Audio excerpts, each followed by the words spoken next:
Hello student, hello दोस्तों। मैं रवि कुमार और आपका स्वागत करता है आपके अपने चैनल महाकाली क्लासेस में, माँ महाकाली क्लासेस में, जिसमें हम यूजीसी नेट के सिलेबस को कवर कर रहे थे। यूजीसी नेट मैनेजमेंट के सिलेबस को हम पढ़ रहे थे। तो आज जो टॉपिक है वो स्टार्ट करते हैं। वो है आपका customer equity and share of customer. दो वर्ड आए हैं, customer equity and share of customer. Customer equity, the total combined customer life time value of all the company customer. वो क्या कहना चाहता है? द टोटल, कुल मिलाकर, कंबाइंड जोड़कर, कस्टमर की life time values of all the company customer, सभी कंपनियों के कस्टमर की आप जो लाइफ टाइम वैल्यू होती है उन्हें जोड़कर जो वैल्यू प्राप्त होती है उसे क्या बोलते हैं? Customer equity. Share of customer, the portion of the customer purchasing that a company gets in its product category. ये क्या कहना चाह रहा है बच्चों? The portion of the customer purchasing, जो कस्टमर है, देखो यहाँ ये कहना चाहता है the portion of the customers purchasing, customer ने परचेज किया, ठीक है, तो उसने जितना पोर्शन परचेज किया एक company get in product category, तो कंपनी के प्रोडक्ट तो बहुत सारे होते हैं, तो वो क्या कहती है? उस प्रोडक्ट को जो पोर्शन उसने आपका बाय किया उसको वो प्रोडक्ट कैटेगरी में रखती है, जिस प्रोडक्ट को उसने बाय किया। तो ये होता है क्या? शेयर ऑफ कस्टमर, कि मतलब जो कस्टमर है वो हमारी कंपनी के किस प्रोडक्ट को बाय कर रहा है, तो वो एक पोर्शन हो जाता है प्रोडक्ट्स का। प्रोडक्ट तो बहुत सारे होते हैं, उसमें से मान लीजिए कि उसने किसी कंपनी का नहाने का साबुन लिया, तो क्या होगा? वो पोर्शन हो जाएगा आपका एक।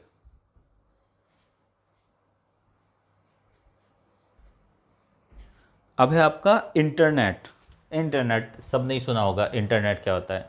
नाम देखते हो गूगल, फिर हम सर्च करते हैं that a vast public web of computer network. Vast मतलब बड़ा, एक बड़ा जो कि पब्लिकली होता है, web of computer networks that connect user of all type, जो कि सभी टाइप के यूजर्स को कनेक्ट करता है, ऑल अराउंड द वर्ल्ड, ठीक है, पूरे संसार में, टू ईच अदर मतलब पूरे संसार में एक दूसरे से किसी भी टाइप का यूजर किसी भी टाइप के यूजर से इंटरेक्ट हो सकता है, कनेक्ट हो सकता है। And an amazingly large information repository, और इसके पास एक लार्ज डेटाबेस है। हम कुछ भी सर्च करते हैं, गूगल फटक से बता देता है। सर्च किया, कुछ भी वर्ड डाल दीजिए आप गूगल पे, वो उसका कुछ ना कुछ मीनिंग तो निकाल ही देगा। तो इसे क्या बोलते हैं? इंटरनेट। अब आता है आपका मार्केटिंग टूल, ट्रेंड्स, ठीक है। क्या आता है? Marketing trends. देखो ये वाला भी टॉपिक होता है, लेटेस्ट मार्केटिंग ट्रेंड्स क्या चल रहा है, आखिर हमें पता तो होना चाहिए, तभी तो हम मार्केटिंग की न्यू न्यू टेक्निक को, न्यू ट्रेंड को यूज कर पाएंगे। तो पहला है artificially intelligence, analyse consumer behaviour and search pattern, ठीक है। आर्टिफिशियल इंटेलिजेंस आपने सुना होगा, ये एनालाइज करता है किस चीज़ को? कंज्यूमर के बिहेवियर को। और सर्च एंड सर्च पैटर्न, आपने देखा होगा कि आप जब गूगल पे कोई वेबसाइट, मोस्टली जो चीज़ वेबसाइट आप क्या कहते हैं सर्च करते हो, मान लीजिए कोई प्रोडक्ट आप सर्च कर रहे हैं, तो आप किसी और वेबसाइट पे जाओगे तो मोस्टली आपने देखा होगा कि वो उसी प्रोडक्ट को बार बार दिखाएगा। मान लीजिए कि आपने आजियो पे कुछ सर्च किए, तो आपको जो आप मोस्टली सर्च कर रहे हो ना बार बार, तो वही प्रोडक्ट, वही एडवर्टाइजमेंट आप देखोगे दूसरी जगह दिखाई दे रहा है। तो आर्टिफिशियल इंटेलिजेंस, आखिर ये वाला कस्टमर चाहता क्या है, आखिर ये कस्टमर किस चीज़ पे ज़्यादा कंसंट्रेट करता है, वो उसे समझ लेता है, कंज्यूमर के बिहेवियर को और सर्च पैटर्न को। आप जो है जैसे गूगल पे जाते हो, आपने डाला फेस, तो वो बुक अपने आप लिख के दे देता है।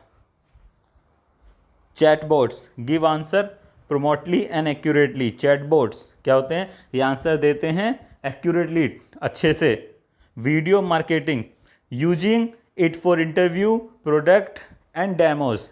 देखो वीडियो मार्केटिंग में क्या किया जाता है कि यूजिंग इट फॉर इंटरव्यू देने के लिए, प्रोडक्ट एंड डेमोज, ठीक है, इंटरव्यू देने के लिए, प्रोडक्ट दिखाने के लिए एंड डेमो देने के लिए वीडियो का यूज करता है। मान लीजिए आपने वीडियो डाल दी तो कंज्यूमर क्या है, एक तरीके से फील कर लेता है प्रोडक्ट को, हाँ जी ये प्रोडक्ट ऐसा होगा, इसमें ये फीचर्स हैं, क्योंकि आपने प्रोडक्ट डाल ही देते हो या उसको कुछ डेमो दे देते हो। मान लीजिए कि आपने पढ़ा रहे हो, मोस्टली आपने देखा होगा जो एजुकेशन पोर्टल होता है वो एक आपको डेमो दे देंगे, दैट्स हम इस तरीके से नोट्स प्रोवाइड करेंगे, ये हम बताएंगे, इस तरीके से एक डेमो दे दिया जाता है वीडियो के थ्रू। तो इसे हम क्या बोलते हैं, वीडियो मार्केटिंग। देन आता है आपका इन्फ्लुएंसर मार्केटिंग। इन्फ्लुएंसर मार्केटिंग क्या होता है, celebrity help to spread the word through social channel. जो सेलिब्रिटीज होते हैं वो सहायता करता है टू स्प्रेड द वर्ड, ठीक है। आपने देखा होगा कि जो सेलिब्रिटीज़ होते हैं उन्हें इन्फ्लुएंस करने के लिए, क्योंकि जो आपने देखा होगा कि किसी भी देश की जो जनता होती है ना वो सेलिब्रिटीज़ को बहुत अच्छे से जानती है, जो फेमस सेलिब्रिटीज़ होता है। तो अगर हमें किसी इन्फॉर्मेशन को स्प्रेड कराना हो, ज़्यादा से ज़्यादा लोगों तक पहुंचाना हो, तो हम क्या करेंगे, किसी सेलिब्रिटीज़ के मुंह से वो बुलवा देंगे, ठीक है, जो कि कस्टमर को इन्फ्लुएंस कर सके। आप देख लीजिए अमिताभ सर जी को, जो अमिताभ बच्चन सर हैं वो बोलते हैं ना तो लोग उनसे इन्फ्लुएंस हो जाते हैं, फिर वो मोस्टली जो अधिकतर लोग होते हैं वो कार्य करने लगते हैं कि हाँ इन्होंने बोला है तो ठीक ही बोला हुआ। Then content marketing, it gives user what they want, it gives user what they want and provide them with valuable information in response to their search. Content marketing क्या होता है, इट गिव यूजर, ये user को देता है जो user चाहता है, and provides them with valuable information, और उन्हें एक वैल्यूएबल इंफॉर्मेशन देता है रिस्पॉन्स में टू देयर सर्चेस। जो कंटेंट मार्केटिंग होता है उसमें क्या होता है, व्हाट दे वांट, यूजर क्या चाहता है, ठीक है, उसे प्रोवाइड कराना, इसके साथ वैल्यूएबल इंफॉर्मेशन के, जो इन्फॉर्मेशन वो मांगना चाह रहा है उसी इन्फॉर्मेशन को उसे देना रिस्पॉन्स में उसकी सर्च के। एक होता है आपका semantic keyword research. When you choose keyword for your site you need to ensure that you are matching the user search intent for the keyword, that is idea behind semantic keyword research.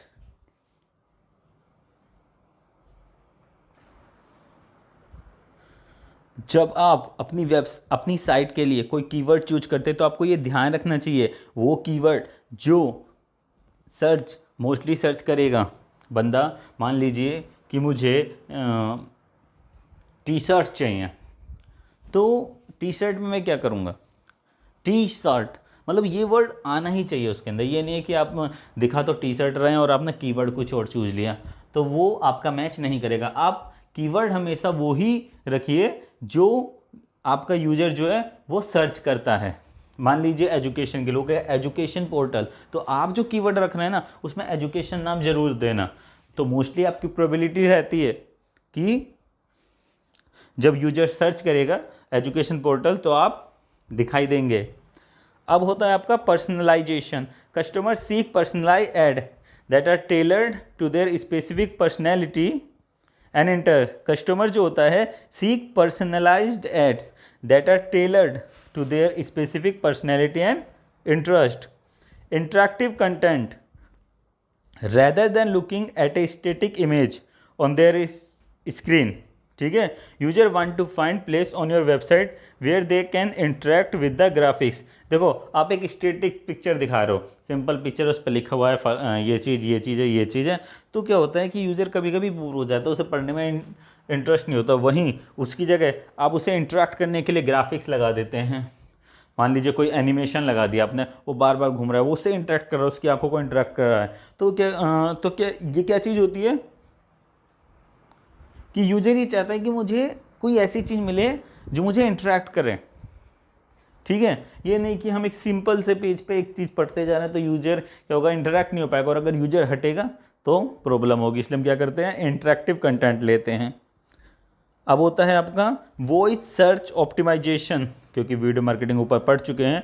With the एडवांट of technology like Amazon echo and Google home, people now often search by speaking out loud, giving rise to a wave of sentence length keyword। Voice search optimisation में क्या होता है, आप मुंह से बोलिए और Google उसे सर्च करके देगा, अमेजोन उसे सर्च करके देगा, ठीक है, आजकल आपने देखा भी है ये सब चीज़ें चल रही हैं। आप दूर से बोलते हो और वो सर्च करके आपको वो चीज़ दे देता है, क्योंकि हम इंसान क्या है, आलसी होते जा रहे हैं। देखो सिंपल सी बात है, तो हमें क्या है, जो चीज़ ज़्यादा से ज़्यादा मिलती जाए वो हमारे लिए अच्छा है। Shoppable post from Instagram shopping to Facebook marketplace. From Instagram shopping to Facebook marketplace, many social media platforms are now realizing program that allow you to buy product directly in the app without going to a business site. आप किसी business site में मत जाइए। Facebook हुआ, Instagram हुआ, ये सब social media platform आपको डायरेक्टली लिंक देते हैं कि आप यहाँ से बाय कर लीजिए। Marketing trends, social media story are another of the current marketing trends to stream from social media, originating on Snapchat and then quickly spreading to other platform. Story feature photo or video that are only display for a short period of time. Social media story आपने देखा होगा कि आजकल क्या हो रहा है कि आपने देखा होगा स्नैपचैट हुआ, इंस्टाग्राम हुआ, इस पर एक स्टोरी हम लगा देते हैं अपनी, ठीक है, आपने लगाया, उस पर आपने इमोशन डाल दिया, उस पर आपने म्यूजिक डाल दिया, देन इस तरीके से हम स्टोरी डाल सकते हैं। Now browser push notification, sometime user visit your site and then begin to leave without buying or signing up for anything. In those cases you can provide the user with a final request for interaction to draw them back to your business. Push notification have been around for a while but they are still as popular as ever. कभी कभी क्या होता है कि user जो होता है वो साइट पर विजिट करता है, देन बिगिन स्टार्ट करता है और छोड़ देता है बिना बाइंग करे और साइनिंग अप करे कोई भी। In those cases you can, इस केसेस में क्या होता है, यू कैन प्रोवाइड, आप प्रोवाइड कर सकते हैं the user with a final request, user को एक final request for interaction to draw them back to your business. ठीक है, इसे हम क्या बोलते हैं, browser push notification. Website security. In today's world, online security is more important than ever. The need for security is even higher for sites where users transmit financial information. And if your site includes an online store, you shall want to make sure your customer feel safe using it. Website security, आजकल हम जानते हैं कि online का ज़माना है, हम कुछ भी चीज़ खरीदते हैं और ऑनलाइन खरीदते हैं, और ऑनलाइन खरीदते हैं तो हमें क्या चाहिए कि जब हम पे कर रहे हो तो हमारी जो है पैसे सही हाथों में जाएं, क्योंकि हम अपने पैसे, अपनी इंफॉर्मेशन को किसी अनऑथराइज पर्सन के पास नहीं भेजने देना चाहते। तो हम क्या करते हैं कि वेबसाइट सिक्योरिटी हम वहाँ सेफ फील करते हैं जहाँ पर हमें पता होता है कि यहाँ पर जो है सेफ सिक्योरिटी मेजर दे रखे हैं।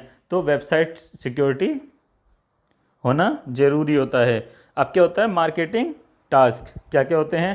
पहला, developing marketing strategy and plan, develop करना मार्केटिंग की स्ट्रेटजी को और प्लान को। क्रिएटिंग मार्केटिंग इन्फॉर्मेशन सिस्टम, एक बनाना, क्रिएट करना मार्केटिंग का information system. Build customer relationship, customer relationship को बनाना। Determine marketing mix, deliver value, communicate value, create long term growth, implementation and control. Customer value marketing and analysis, ठीक है। तो customer value marketing क्या होता है, a principle of sustainable marketing that holds that a company should put most of its resources into customer value building marketing investment. एक principal होता है sustainable marketing का जो कि पकड़ता है दैट होल्ड्स अ कंपनी, एक कंपनी को चाहिए should put most of is resources, अपने जो है रिसोर्सेज को रखना इनटू कस्टमर वैल्यू, ठीक है, जो उसके बाद रिसोर्सेज ने कस्टमर वैल्यू में रखना। बिल्डिंग मार्केटिंग इन्वेस्टमेंट, बिल्ड करने के लिए किस चीज़ को, मार्केटिंग के इन्वेस्टमेंट को। Customer value analysis, analysis conduct to determine what benefit target customer value and how they rate the relative value of various competitor offer. इसमें क्या होता है, एनालाइज की जाती है, कंडक्ट टू डिटरमाइन, डिटरमाइन करने के लिए कि क्या बेनिफिट हैं टारगेट कस्टमर वैल्यू के, और how they rate the relative value of various competitor offer, और कैसे they rate the relative value of various competitor offer. जो कंपिटिटर्स होते हैं वो जो चीज़ ऑफर कर रहे हैं उसके कंपैरिजन में, उसके रेट में क्या आपका बेनिफिट है।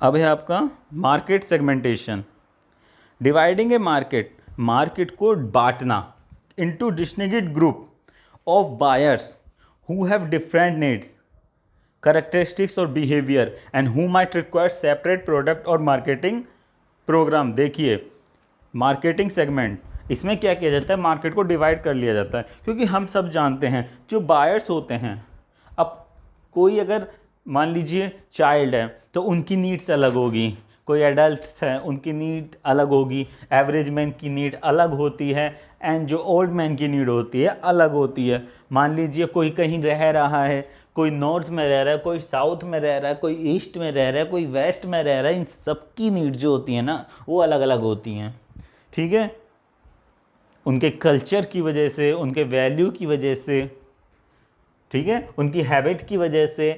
तो इसमें क्या होता है, अब हम एक ही चीज़ तो सबको प्रोवाइड नहीं कर सकते ना, और कोई लेगा भी नहीं हमारी चीज़। भाई अगर मुझे उसकी नीड ही नहीं है, मुझे अब नॉर्थ में जो चीज़ की नीड है वो नॉर्थ वाला लेना पसंद करेगा, साउथ वाला लेना पसंद नहीं करेगा। तो क्या हो जाता है, dividing a market into distinct group of buyers who have different needs, characteristics और behaviour and who might require separate product और marketing program. Market segment, a group of consumers who responds in a similar way to given set of marketing effort। इसमें क्या होता है, एक group होता है consumer का जो रिस्पॉन्स करता है एक सिमिलर वे में, किसमें, to a given set of marketing effort. Marketing segment में क्या करते हैं, सिंपल सी बात है कि मार्केट को सेगमेंट कर देते हैं, जिसमें जो होता है कि मान लीजिए एक ग्रुप है, हमें नॉर्थ के लिए कुछ करना है तो हमने क्या कर दिया, नॉर्थ के लिए बनाया, नॉर्थ में सेगमेंट कर दिया, नॉर्थ के नॉर्थ में जाओ, नॉर्थ वालों के लिए अलग चीज़ है, साउथ वालों के लिए अलग चीज़ है, इस तरीके से सेगमेंट कर देना।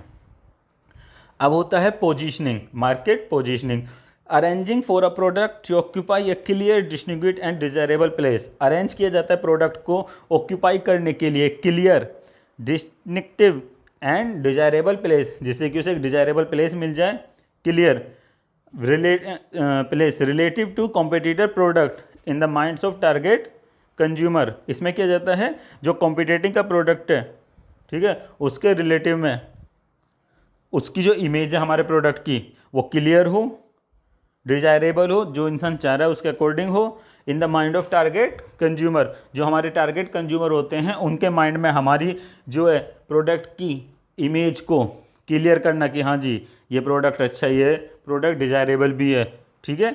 तो इस तरीके से हम क्या करते हैं, पोजीशन दे देते हैं अपने प्रोडक्ट को। Market targeting, the process of evaluating each market segment attractiveness, जो प्रोसेस होता है इवेल्युएट करने का ईच मार्केट सेगमेंट, प्रत्येक मार्केट सेगमेंट को, अट्रैक्टिवनेस एंड सिलेक्टिंग वन और मोर सेगमेंट टू एंटर। इसमें क्या होता है, एक प्रोसेस होती है इवेल्युएट करने की ईच मार्केट सेगमेंट को। ये जो प्रोसेस होती है इसमें क्या करते हैं, इवेल्युएट की जाती है जो प्रत्येक मार्केट सेगमेंट होता है, जैसे नॉर्थ साउथ ईस्ट वेस्ट, ठीक है, each market segment attractiveness and selecting one और मोर सेगमेंट टू एंटर, ठीक है। Product and price decision, product life cycle, इसमें हम पढ़ेंगे प्रोडक्ट लाइफ साइकिल। इसमें क्या होता है, the course of a product sales and profit over its life time value. एक कोर्स होता है product sales and profit, product की जो सेल्स होती है और प्रॉफिट होता है, ठीक है, उसका एक लाइफ टाइम वैल्यू होती है। उसमें क्या करते हैं, इट इन्वॉल्व 5 डिस्टिंक्ट स्टेज, इनकी 5 डिस्टिंक्ट स्टेज होती हैं, जिसमें आता है product development, introduction, growth, maturity and decline, ठीक है।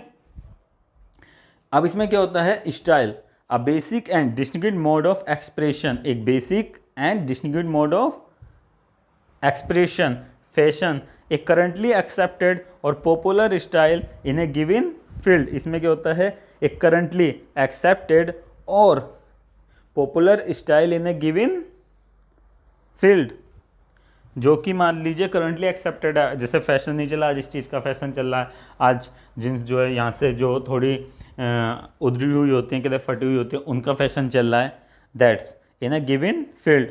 एक temporary period of unusually high sales driven by consumer enthusiasm and immediate product और ब्रांड पॉपुलैरिटी। एक टेम्परेरी पीरियड होता है अनयूजुअली सेल जो होती है वो हाई हो जाती है, driven by consumer enthusiasm and immediate product और ब्रांड पॉपुलैरिटी। मान लीजिए कोई प्रोडक्ट और ब्रांड जो है वो पॉपुलर हो गया इमीडिएट, तो उसकी जो सेल्स होगी वो हाई हो जाएगी, सब कहेगा हम भी लेंगे हम भी लेंगे हम भी लेंगे। तो इस तरीके से जैसे अभी हुआ था ना टिकटॉक का आया था, तो टिकटॉक में कहते थे फेविस्टिक, ये आपका होता है आपका स्टैंड आता था फ़ोन का, तो वो हाई हो गया था, उसकी सेल्स जो थी वो हाई हो जाती है, इसे हम कहते हैं fad. Product life cycle introduction stage, the product life cycle stage in which the product is first distribute and made available for purchase. जो इंट्रोडक्शन स्टेज होती है उसमें जो प्रोडक्ट होता है वो क्या होता है, फर्स्ट डिस्ट्रीब्यूट किया जाता है परचेज करने के लिए कंज्यूमर के, जो फर्स्ट होती है। ग्रोथ में the product life cycle state in which a product sales start climbing quickly. इसमें क्या होता है ग्रोथ में, प्रोडक्ट की जो आपकी सेल्स होती है वो बढ़ने लगती है, मतलब इसमें ग्रोथ करने लगती है। Maturity the product life cycle in which sales growth slow or level off. इसमें क्या होता है मैच्योरिटी लेवल होता है कि हाँ जी यहाँ तक बढ़ गई, अब इससे नीचे तो घटेगी, अब नहीं बढ़ेगी, इससे ज़्यादा ये प्रोडक्ट नहीं बिकेगा, अब इसका समय चला गया, यो मैच्योरिटी स्टेज हो जाती है, मतलब मैच्योरिटी लेवल पे पहुंच जाता है, हाँ जी बस इससे ज़्यादा नहीं। Decline stage the product life cycle stage in which a product sales decline. ये वो स्टेज होती है जब प्रोडक्ट की जो सेल्स होती है वो डिक्लाइन होने लगती है धीरे धीरे, फिर उसे कोई लेना पसंद नहीं करता। इसके बाद फिर क्या स्टेज आती है, वही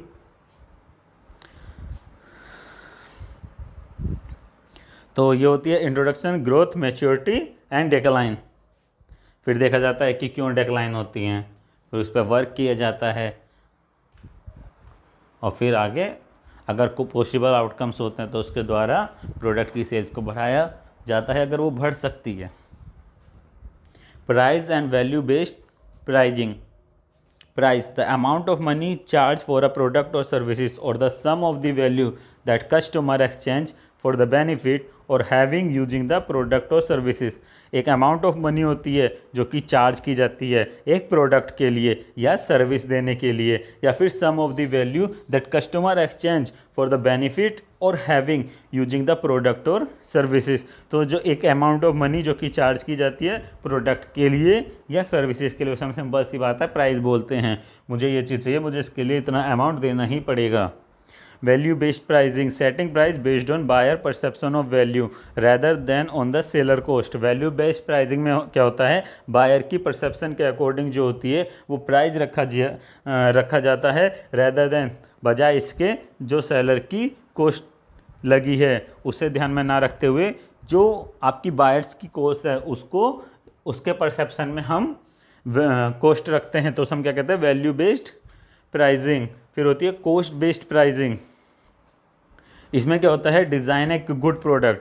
कॉस्ट बेस्ड प्राइस में एक अच्छा प्रोडक्ट डिज़ाइन करते हैं, उसके बाद डिटरमाइन करते हैं प्रोडक्ट पे कॉस्ट कितनी लग चुकी है। Set price based on the cost, फिर हम कॉस्ट के अकॉर्डिंग प्राइस रख देते हैं कि हाँ हमें इतना मुनाफा कमाना है। Convenience buyer of product value, और फिर हम क्या करते हैं बायर को कन्वीनियंस करते हैं प्रोडक्ट की वैल्यू के लिए। वैल्यू बेस्ड प्राइसिंग में क्या होता है, assess customer needs and value perception. हम कस्टमर की नीड को पहले एसेस करते हैं और उसके वैल्यू जो होती हैं उसे परसेप्ट करते हैं। Set target price to match customer perceived value, फिर हम क्या करते हैं प्राइस को टारगेट करते हैं जो कि कस्टमर की परसिव, कस्टमर ने जितना सोचा था उस पर टारगेट हो जाए, उससे मैच कर जाए। फिर determine cost date can be incurred, फिर कॉस्ट देखते हैं हम इसके बाद कि क्या इनकर्ड हुई है। Design to product to deliver desired value at target price, जो प्रोडक्ट है उसे क्या किया जाता है डिज़ाइन किया जाता है डिलीवर डिजायर्ड वैल्यू, और जो वैल्यू कस्टमर जो होता है या कंज्यूमर जो होता है वो डिज़ायर्ड कर रहा होता है कि ये चाहिए मुझे, उसे उस टारगेट प्राइस में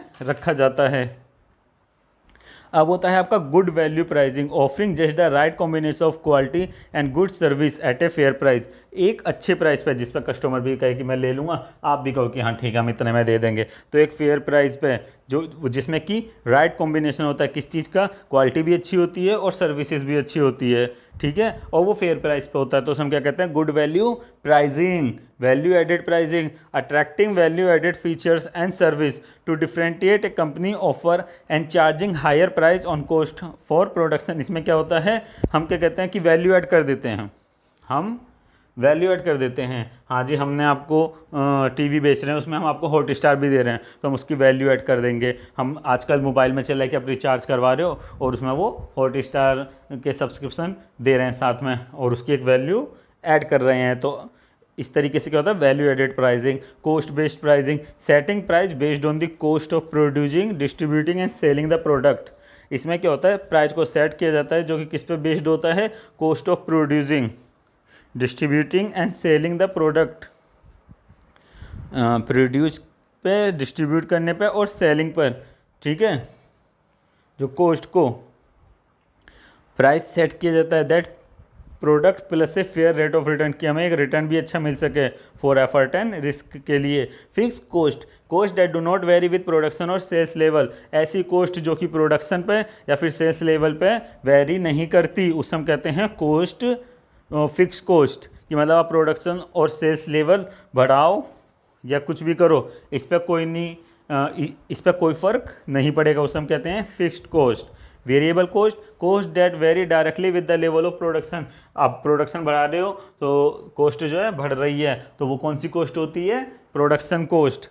total cost, the sum of fixed and variable cost of any given level of production, जितनी आपकी फिक्स कोस्ट और जितनी आपकी वेरिएबल कोस्ट है, उन दोनों को मिला के जो कोस्ट आती है उसे हम बोलते हैं टोटल कोस्ट। तो बच्चों धन्यवाद, फिर मिलते हैं।